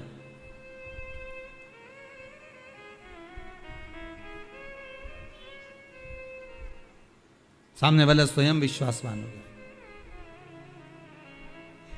आपके भीतर अगर भजन है तो आप भजन देना प्रारंभ करो। सामने वाला खुद भजन गाने बैठ जाएगा। हमने कई माताओं को देखा है, जब तीज त्योहार आता है ना, तो एक माता भजन गाने बैठती है, ढोलक लेके जो पीटना चालू करे। मंजीरा बजाने वाली भी नहीं होना तो दूसरी आके बैठ जाती, मंजीरा उठा ले बजाने लगते। उसको बजाना भी नहीं आता, फिर भी वो आकर बैठ जाती। बैठे बैठे वो ताली बजाएगी, तीसरी फिर आ जाएगी, वो बैठे बैठे ताली बजाएगी, भजन गाएगी। एक गाने बैठी थी, देखते देखते 8, 10, 15, 20 इकट्ठी हो गई। अर्थात आपने भजन दिया है, आपने भजन दिया तो भजन मिल रहा है। आपने प्रेम दिया तो प्रेम मिल रहा है। आपने करुणा दी है तो करुणा मिल रही है। आपने वात्सल्यता दी है तो वात्सल्यता प्राप्त हो रही है। भगवान कृष्ण की माता जी का नाम यशोदा रानी। यश ददाती इति यशोदा, जो दूसरे को यश प्रदान करती है वही यशोदा है। अब आपने तो नाम रख लिया यशोदा और मालूम पड़े दूसरे को दे रही अपयश। यश तो कभी दिया ही नहीं। बहू ने भोजन बनाया, थोड़ी सी सब्जी बेकार बन गई तो तुरंत सास ने कह दिया, पति ने कहा आज तो भोजन अच्छा नहीं बना, इसमें दाल में नमक कम रह गया, मिर्ची ऐसी डल गई, तो तुरंत सास ने कह दिया मैंने नहीं बनाई है, बहू ने बनाई है। मतलब आपने अपयश बहू को दिया है तो एक दिन बहू भी तो अपयश आपको देगी। आप जो लुटा रहे हो, आप अगर कह देती कि दाल मैंने बनाई है और दाल बिगड़ गई होगी, अब शरीर से बनता नहीं है, पाँव में इतना दर्द रहता है ना, तो उसके कारण बस हो सकता है नमक कम डाला हो, ध्यान नहीं रहा हो, मेरी चित्तवृत्ति में नहीं गया हो, मिर्ची ज़्यादा डल गई हो, कुछ हो गया हो, तो सब्जी मेरे हाथ से बिगड़ गई। बहू ने बनाई थी, बिगाड़ी उसने थी, पर आपने उसको यश दे दिया और अपयश अपने माथे पर ले लिया, तो एक दिन बहू भी यही करेगी कि स्वयं यश प्रदान करेगी और अपयश अपने माथे पर लेगी। पर हमारी आदत ये रहती है कि अच्छा करा तो मैंने करा और बुरा करा तो वो बेहरू सिंह ने करा। हमने तो तुरंत कह दिया, अच्छा हम कर रहे हैं, बुरा वो कर रहा है। अब इसमें प्राप्ति कहां है?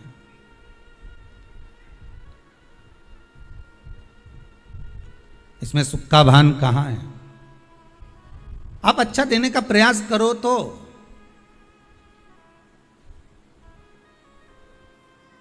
जो साड़ी कोई नहीं पहने, ना बहू पहने, ना बेटी पहने, ना कोई पहने, जब वो साड़ी बहुत दिन की रखी रही और वो साड़ी कोई नहीं पहने, तब तुमने उठाकर उसको भागवत जी पे चढ़ा दी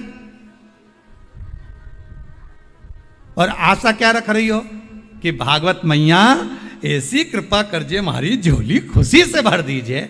भागवत मैया सोचे बता कजन कहाँ की कितने साल पुरानी साड़ी इधर उधर से घूम फिर के तेरे पास आई और तूने मेरे को ला के चढ़ा दी और आशा रख रही है कि भागवत मैया मेरी झोली खुशियों से भर दे। तो भागवत जी बोली कि मैंने तुझसे कहा था कि तू मुझे साड़ी चढ़ा। कभी भागवत महारानी बोलने आई तुमसे?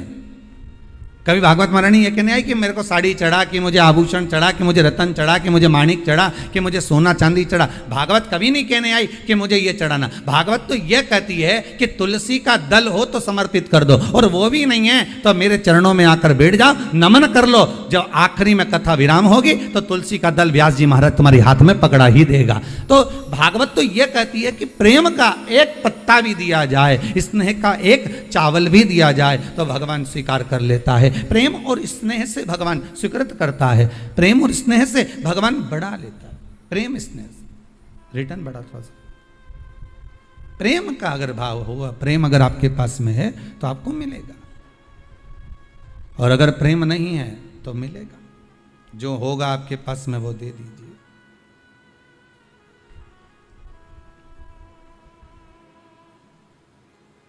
और जब आप प्रेम लुटाने लगोगे, जब आप प्रेम देने लगोगे तो प्रेम मिलने लगेगा।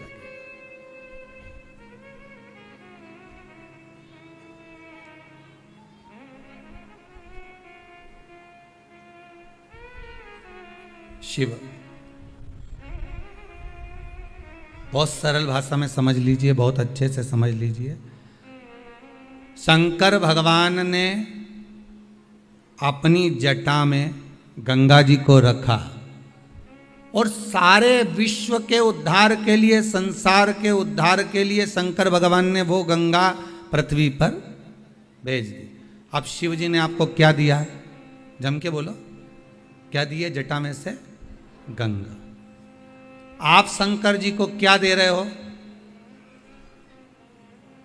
जो पानी भरकर ले गए हो, लोटा भरकर ले गए हो, भले आपने उसमें गंगा का जल नहीं मिलाया, पर आप लोटा भरकर जल भरकर लेकर गए हो, शंकर को समर्पित करा, तो भाव तो आपका गंगा का ही है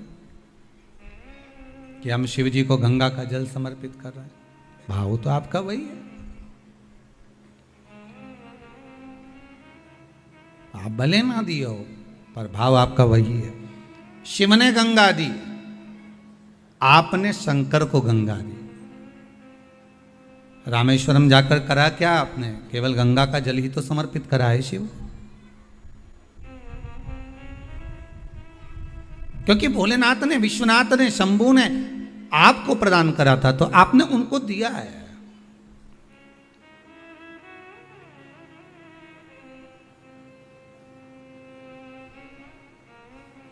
दूसरा, शिव ने आपको क्या दिया? तो शंकर ने दूसरी चीज दी है हमको, सत्य। क्या प्रदान करा है? सत्य। शिव महापुराण के अंतर्गत आता है कि भगवान ब्रह्मदेव ने बारंबार असत्य बोला, हर बार असत्य बोला, आखिरी में उनका सिर भगवान शंकर ने भैरव को प्रकट करा और उनका मस्तक कटवा दिया। जिस मुख से वो झूठ बोल रहे थे, असत्य बोल रहे थे, वो मस्तक काट दिया गया।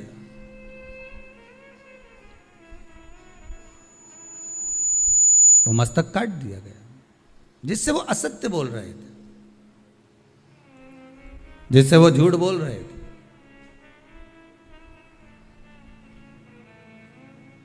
क्योंकि भगवान शंकर को अगर प्रिय है, मेरे देवाधिदेव महादेव को अगर कुछ प्रिय है तो वो सत्य प्रिय, सत्यम शिवम सुंदर। शंकर को सर्वाधिक प्रियता किसमें? सत्य में।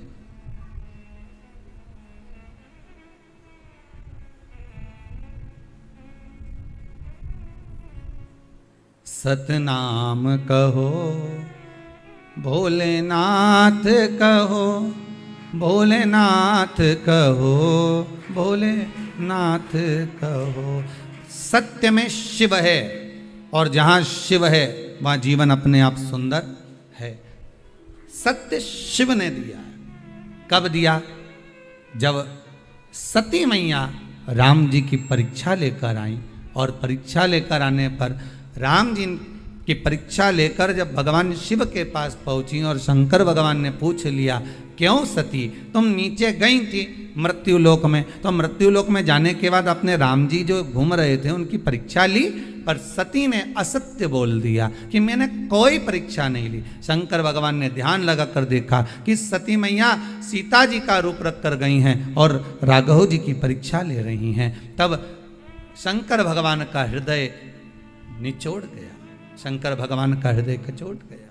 शिव जी के नेत्रों से अश्रु का एक बूंद नीचे की ओर गिर गया। सती मां ने, माता सती ने शंकर भगवान के उसी अश्रु को अपने हस्त कमल में लिया। नाथ, ये अश्रु आपका है।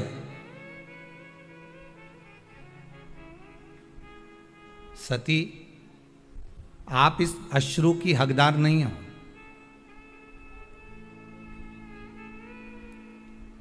सती, आप इस अश्रु की हकदार नहीं हो। सती ने पूछा, इस अश्रु की हकदार मैं नहीं हूं? नहीं नहीं, आप इस अश्रु की हकदार नहीं हो। यह अश्रु तो आप किसी और को दीजिए। सती ने पूछा, क्यों? शंकर भगवान बोले, मेरा यह अश्रु आपको मालूम नहीं है कि ये मेरा आंसू कब निकला है? आप झूठ बोली हो, असत्य बोली हो, तब निकला है।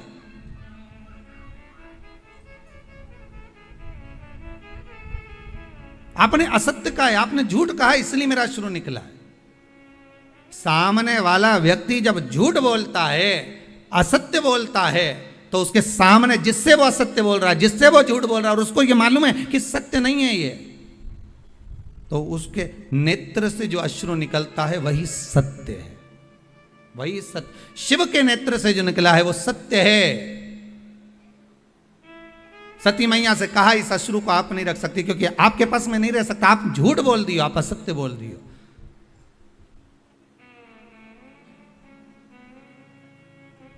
व्यक्ति तो आखिरी में बोलता है राम नाम सत्य है, बाकी का समय तो राम राम जपना, पराया माल अपना। मुख में राम, बगल में चोरी। सत्य तो आखिरी में निकलता है, जब जीवात्मा चली जावे, जब ये आत्मा, ये जीव केवल शरीर पड़ा हुआ है और आत्मा निकल गई, तब लोगों ने जब उठा कर लेकर गए, तब कहा कि राम नाम सत्य है। इससे पहले सत्यता नजर नहीं आती। जब तक जिंदा रहता है ना, तो परिवार सत्य है, पत्नी सत्य है, कुटुंब सत्य है, मेरा घर परिवार, नाते रिश्ते, ये सब सत्य नजर आएंगे। और जैसे ही प्राण छूट गए, सब असत्य, बस राम नाम सत्य नजर आता, उसके सिवाय कुछ सत्य नहीं दिखता।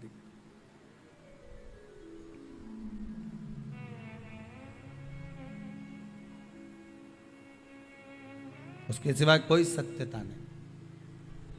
लो सती, ए सती, ये आपके हस्त कमल में जो अश्रु रखा है ना, ये अश्रु आप पहचान नहीं पा सकती कि अश्रु में सत्यता है।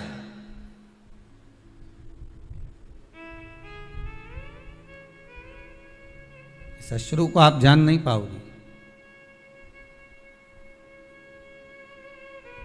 किसी ने एक लाइन अच्छी गाई है, शायद किसी ने गाए होगी, कोई कलाकार ने, पर अच्छा था।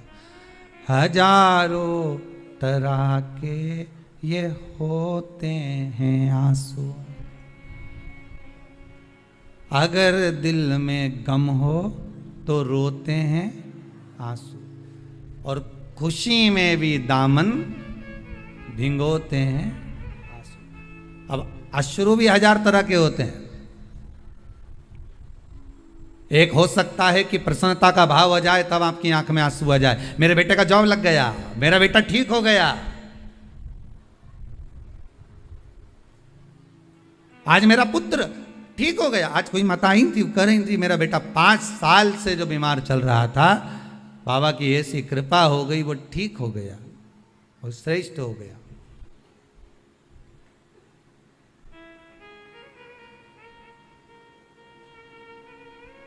कहीं शंकर की दया हो। प्रसन्नता में भी अश्रु आ जाते हैं।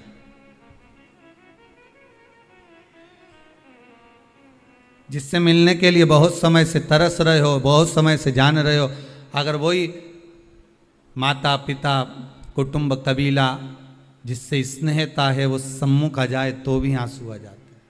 प्रेम है, करुणा है, वात्सल्यता, स्नेह।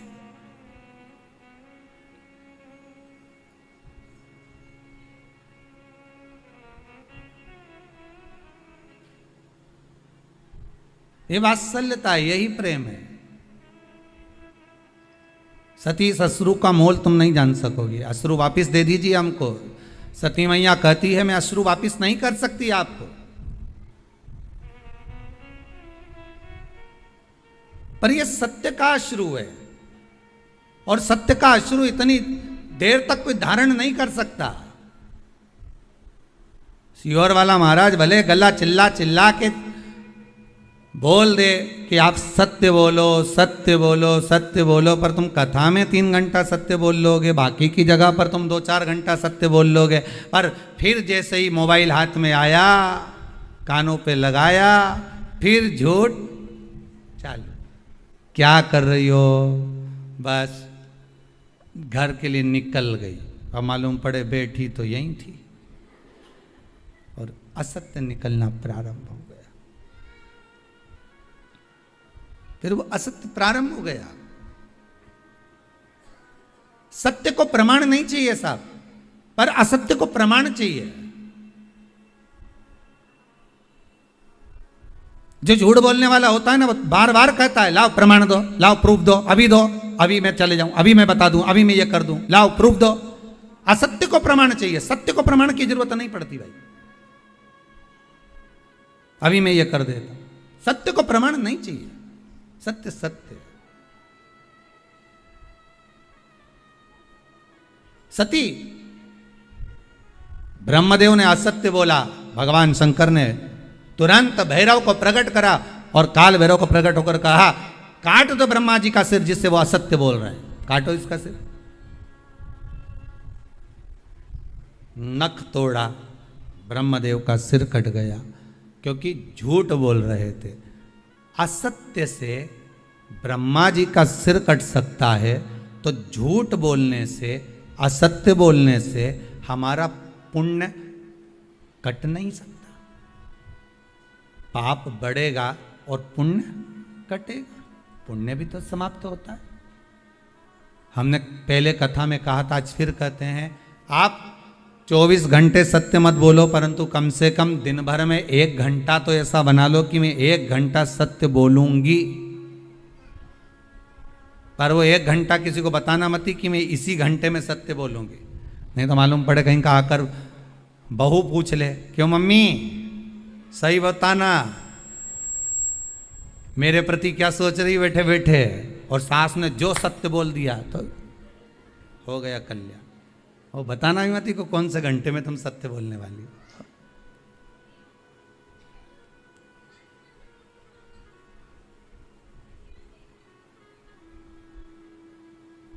जैसे गीता पढ़ने का विषय है, हृदय में उतारने का विषय है। गीता, श्रीमद् भगवत गीता पढ़ो, हृदय में उतारो, अपने बच्चों को पढ़ाओ।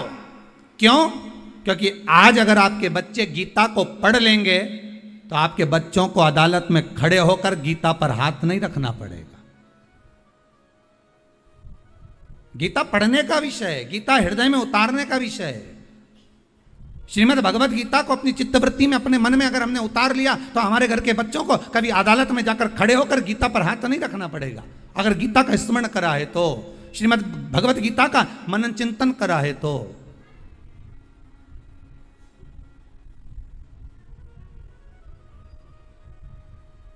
थोड़ा सा सत्य अपने जीवन में उतारो, तब जाकर जीवन का आनंद। सती लाओ, ये मेरा अश्रु मुझको दे दीजिए, ये सत्य से जो अश्रु निकला है, ये सत्य का अश्रु आप मुझे प्रदान कर दीजिए। नहीं नहीं नहीं स्वामी, मैं ये सत्य को अपने पास रखना चाहती हूँ। शंकर भगवान ने कहा, सुनो सती, अगर सत्य अगर आपने अपने पास में रख लिया तो आपको सहन बहुत कुछ करना पड़ेगा। मैं सहन करने को तैयार हूँ। अगर सत्य मेरे पास में रह रहा है तो मैं सहन भी कर लूंगी। और सती ने क्या सहन करा वो आप देख लो। सती जब पिता के यज्ञ में गई और वहां पहुंची, और पहुंचने के बाद माता सती ने जब जो देखा, देखने के बाद सती ने सत्य कहना प्रारंभ करा और सत्य सुनना प्रारंभ करा, तो सती को भस्म होना पड़ा। माता सती को भी भस्म होना।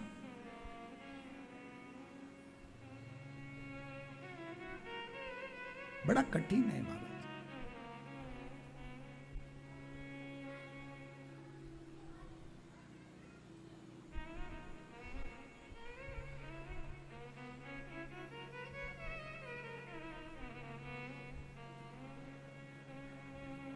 सत्य को पहचान कर, सती मैया ने बारंबार शिव से कहा, मैं सब सहन कर लूंगी सत्य को, आप मुझे दे दीजिए। शंकर भगवान ने अपना अश्रु, वो सत्य का अश्रु, सत्यता का अश्रु शंकर भगवान ने दे दिया सती माता।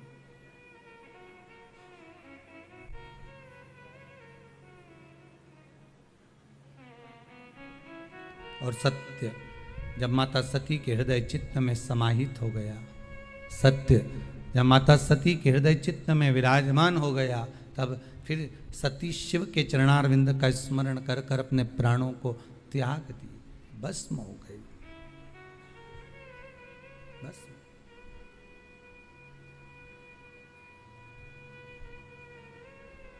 और वो सत्य के कारण ही मेरा शंकर, सती मैया हो, पार्वती मैया हो, जगत हो, संसार हो, सत्य के कारण ही मेरा शिव सबके हृदय में विराजमान है। सागर कृपालु जब दया करता है, करुणा करता है, उसके दरबार पर जाकर जब जीव करुणा करे, कृपा करे, दया करे, सागर,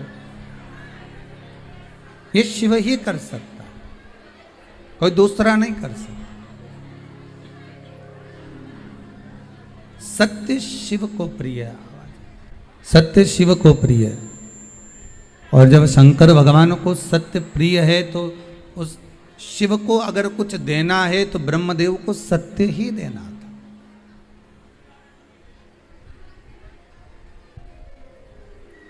ब्रह्मा जी अगर देना चाहते तो सत्य दे देते, पर ब्रह्मदेव ने सत्य नहीं दिया। ब्रह्मा जी सत्य नहीं बोल पाए। और ब्रह्मा जी अगर सत्य प्रदान एक बार कर देते तो फिर असत्य ब्रह्मा जी को बोलना ही नहीं पड़ता। किस लिए बोलते थे?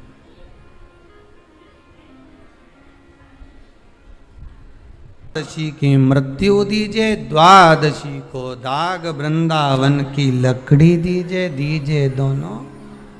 ऐसी कृपा प्रभु, एक सुंदर जो स्त्री का जन्म हुआ, जो कन्या का जन्म हुआ, जो एक सुंदर स्त्री जो जन्मी है, भगवान विश्राम जो कर रहे हैं, सो रहे हैं,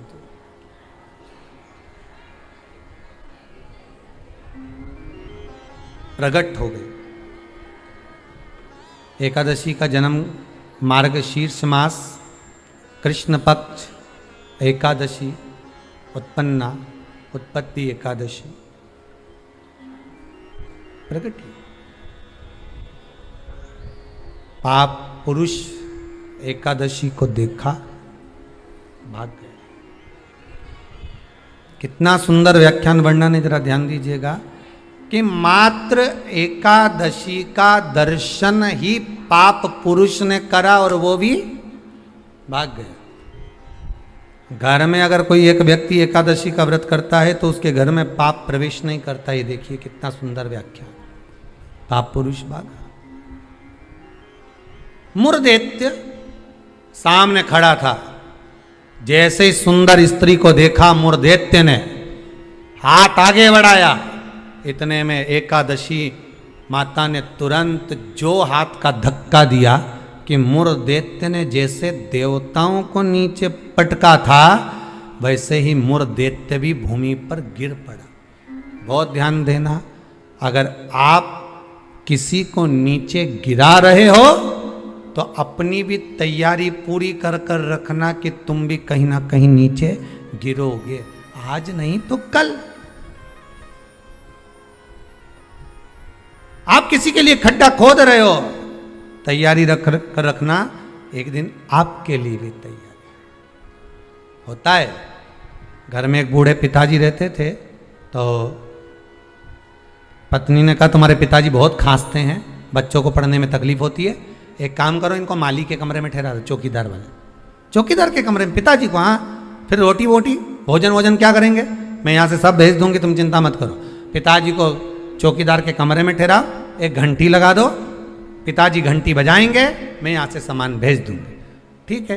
पिताजी से बेटे ने कहा पापा बाबूजी आप पीछे के कमरे में ठहर जाओगे क्या चौकीदार वाले? हाँ बेटा, मुझे तो सोना है, कहीं पर भी सो जाऊं, उसमें क्या दिक्कत। हाथ जोड़ के पिताजी आपसे हाथ जोड़ता हूं, आप इस मकान में अंदर कभी मत आना, आप बाहर रहो। ठीक है बेटा, अगर आप बोल रहे हो तो मुझे कोई दिक्कत नहीं है। ठीक है, एक घंटी लगा देता हूं, बजा देना, पानी ले आएगी बहू, भोजन ले आएगी, नाश्ता ले आएगी, चाय ले आएगी। ठीक है।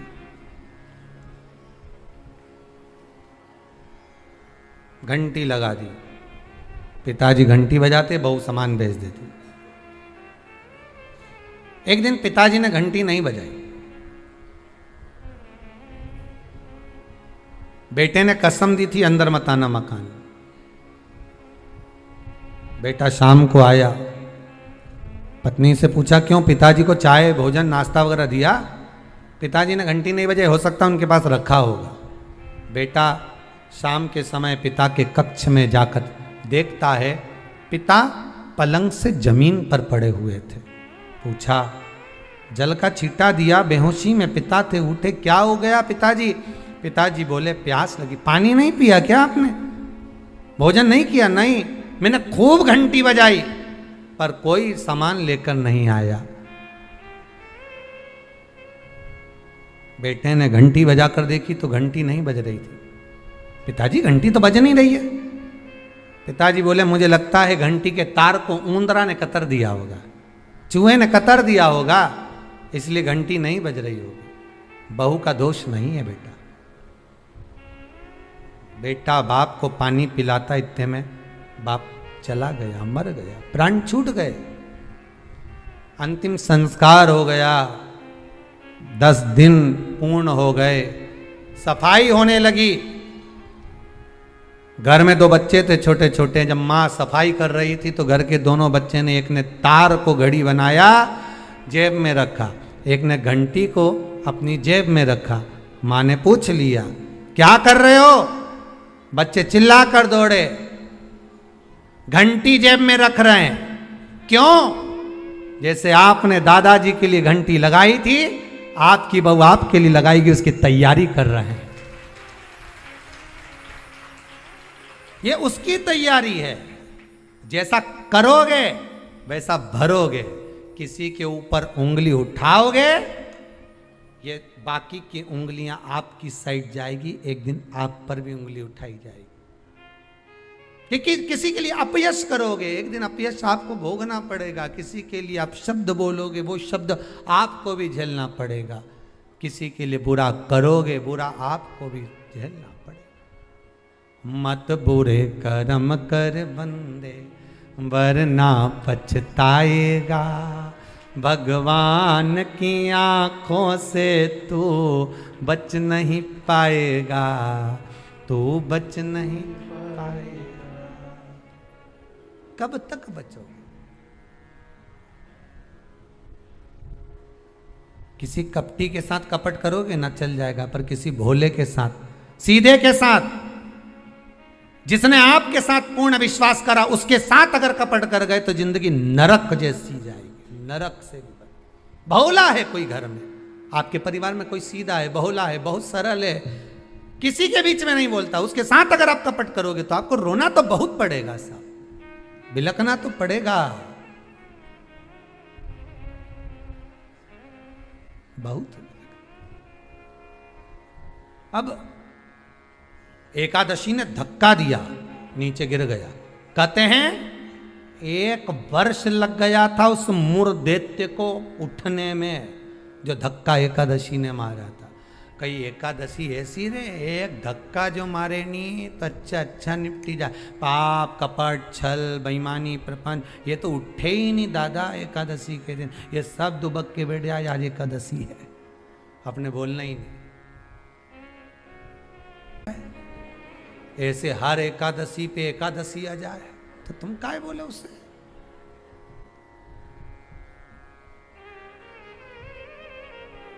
और फिर वो आंखों दिखाए जम के, समझ लेना एकादशी माता आज गुस्से में है। तो क्यों बोलने जाओ तुम उसको? जो धक्का दिया उठा ही नहीं, उठा फिर आया झगड़ा करने के लिए। एकादशी ने जो पछाड़ा, कहते हैं सिर के इतने टुकड़े हो गए थे कि बीनना भी मुश्किल थे मुर्दैत्य के। प्राण छूट गए। पाप पुरुष सामने आकर खड़ा हो गया। फिर आया। एकादशी ने तो केवल अपने केश का एक भाग हवा में उड़ाया, इतने में तो पाप पुरुष भागा, भगवान के पास जाकर उठाया। उठो उठो प्रभु, बहुत देर सो लिए, उठ जाओ जरा जल्दी उठ जाओ। भगवान बोले तू कौन है? मैं पाप पुरुष, पाप हूं मैं, तो तूने मुझे क्यों जगाया? ये एकादशी तो मुझे परेशान करके रखी है। घर घर में लोग एकादशी करे और मुझे प्रवेश नहीं करने दे। अब तुम बताओ क्या करूं? भगवान ने कहा चिंता मत कर, अन्न के अंदर जाकर बैठ जा। एकादशी के दिन जो अन्न खाएगा बस पाप पुरुष उसी में प्रवेश कर जाएगा। पाप पुरुष उसी में प्रवेश करेगा, तू अन्न के अंदर जाकर बैठ जा। इतने लोग आस्था चैनल पर कथा सुन रहे हो, बड़े सावधानी से श्रवण करना। फेसबुक यूट्यूब पर अगर कथा सुन रहे हो तो बड़ी सावधानी से श्रवण करना कि इसमें तुम्हारी अभिमतता नहीं है, इसमें उसका भान नहीं है, इसमें आनंद का भान नहीं है, इसमें रस तत्व का भान नहीं है। ये तो केवल तुम्हारा अहंकार है, ये केवल तुम्हारा अभिमान है। और जब तक अहंकार अभिमान तुम्हारा रहेगा तो तुम्हारे मुख पे बात बात में वाणी में ये संबोधन आ ही जाएगा। बात बात में वाणी में ये संबोधन तुम्हारे मुख पर आ ही जाता है कि अब मैं तेरे यहाँ पाँव नहीं रखूँ, अब मैं तेरे यहाँ ये नहीं करूँ, अब मैं तेरे साथ में ऐसा नहीं करूँ। ये हमारा अहंकार, ये हमारा अभिमान है जो हमारे सामने आ गया। शिव महापुराण में एक बात बड़ी सुंदर लिखी है कि स्कंद पुराण में भी लिखी है कि आप जो व्रत करते हो, जो आप उपवास करते हो, जो आप नियम धारण करते हो, वो अहंकार को दूर पटक कर किया जाता है। अभिमान को बहुत दूर पटक दीजिए, बहुत दूर जाकर छोड़ दीजिए। जब अहंकार अभिमान आपका दूर ले जाकर छोड़ दोगे, अहंकार अभिमान आपका जब दूर चले जाएगा और उस अहंकार अभिमान को छोड़ने के बाद जब आप भगवत भक्ति में डूबोगे, तब एक आनंद दूसरा ही हमें प्राप्त हो जाएगा। आज की कथा को यहीं विराम की ओर लेते हैं। बड़े भाव से, आनंद से, बहुत सुंदर व्रत शिव महापुराण की कथा चल रही है। आपके जीवन को सार्थक करे। सबको प्रसाद के रूप में बांटो, घर घर फोन कर दो, सारे घरों में फोन लगा दो, मैसेज कर दो या कथा की लिंक भेज दो कि ये कथा आ रही है व्रत शिव महापुराण की, सुने बिगर मत रहना। मालूम पड़ेगा कि हम इतने साल से एकादशी कर रहे हैं, उसका जन्म कब हुआ है, क्यों आई वो, किसको मारा उसने, क्या कारण था कि अन्न नहीं खाते। ये सारा चरित्र सुनते सुनते कल कथा में और प्रवेश करेंगे। 16 नियम रह गए हैं, 18 में से 2 वर्णन करें। 16 नियमों को और आगे सुनेंगे और उसको सुनते हुए चतुर्थी के व्रत का क्या विधान है उसमें प्रवेश करेंगे कि चतुर्थी के व्रत में जो आखा दाना रखा जाता है उसका महत्व क्या होता है। चतुर्थी के व्रत में जो कलश में पानी भरा जाता है उसका महत्व क्या होता है। चतुर्थी के व्रत में क्यों चूरमा बनाया जाता है, उसका नियम क्या होता है। तो उसका सारा व्याख्यान कल की कथा में लेंगे। आज की कथा को यहाँ विराम देते हैं। हर हर महादेव, हर हर महादेव, हर हर महादेव।